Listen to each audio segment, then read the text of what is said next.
Hi guys, welcome to Subha Shaktivel channel. ரொம்ப long கேப்க்கு அப்புறமா long video போடுறோம்.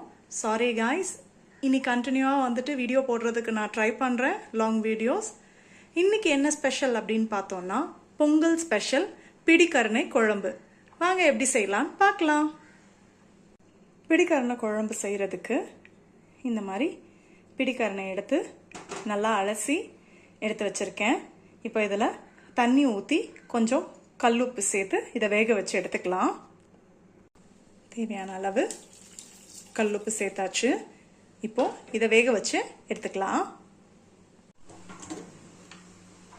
பிடிக்கரணையை நல்லா வேக வச்சு எடுத்தாச்சு. கிழங்கு இந்த மாதிரி தோல் உரிச்சிட்டு ஒன்றும் பாதியமாக ஸ்மாஷ் பண்ணி வச்சுக்கலாம். குழம்பு செய்ய அடுப்பை பற்ற வச்சு கடாய் சூடானதும் அதில் 2 ஸ்பூன் அளவு நல்லெண்ணெய் சேர்த்துருக்கோம். எண்ணெய் சூடானதும் அதில் சின்ன ஸ்பூனுக்கு 1 ஸ்பூன் அளவுக்கு கடுகு உளுத்தப்பருப்பு சேர்த்துடலாம். கடுகு நல்லா பொரியுது. இப்போ இதில் சின்ன ஸ்பூனுக்கு 1/2 ஸ்பூன் அளவுக்கு ஜீரகம் சேர்த்துடலாம். சின்ன ஸ்பூனுக்கு 1/2 ஸ்பூன் அளவுக்கு வெந்தயம் சேர்த்துடலாம்.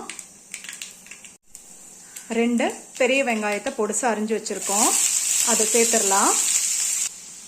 கொஞ்சமாக கருவேப்பிலை சேர்த்துக்கலாம்.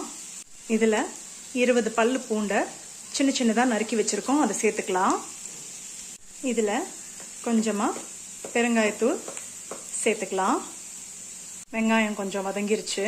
இப்போ இதில் ஒரு 2 பெரிய சைஸ் தக்காளியை பொடிசா அரிஞ்சு வச்சுருக்கோம், அதை சேர்த்துடலாம். வெங்காயம் தக்காளி நல்லா சாஃப்ட் ஆகிறதுக்கு கொஞ்சமாக உப்பு சேர்த்துக்கலாம். தக்காளி வெங்காயம் நல்லா வதங்கியாச்சு. சின்ன ஸ்பூனுக்கு 1/2 ஸ்பூன் அளவுக்கு மஞ்சத்தூள் சேர்த்துக்கலாம்.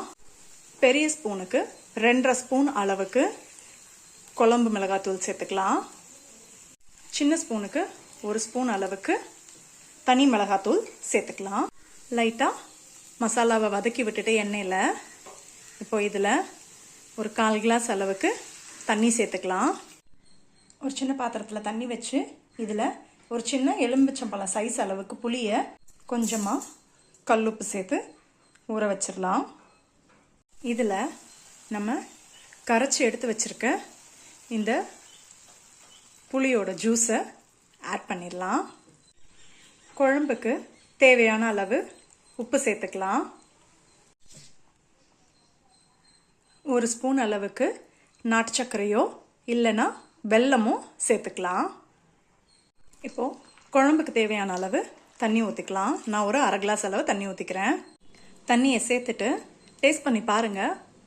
உப்பு புளிப்பு காரம் எல்லாம் கரெக்டாக இருக்கான்ட்டு. உங்களுக்கு காரம் பத்தலைன்னா இன்னும் ஒரு 1/2 டீஸ்பூன் அளவுக்கு மிளகாத்தூள், தனி மிளகாத்தூளோ இல்லை குழம்பு மிளகாத்தூளோ நீங்கள் சேர்த்துக்கலாம். இப்போது இந்த குழம்புல நம்ம மசிச்சு வச்சுருந்த இந்த கிழங்க சேர்த்துக்கலாம். கிழங்க ஒன்றும் பாதியமாக மசிச்சு விடுங்க. இந்த மாதிரி நல்லா ஒரு பெரிய பெரிய பீஸ் கிழங்கு இருக்கிற மாதிரி மசிச்சு விடுங்க. ரொம்ப மசிச்சு விட்டுட்டீங்க அப்படின்னா குழம்போட குழம்பா கரைஞ்சிரும். கொஞ்சமாக நறுக்கி வச்சிருந்த கொத்தமல்லி தழை சேர்த்துக்கலாம்.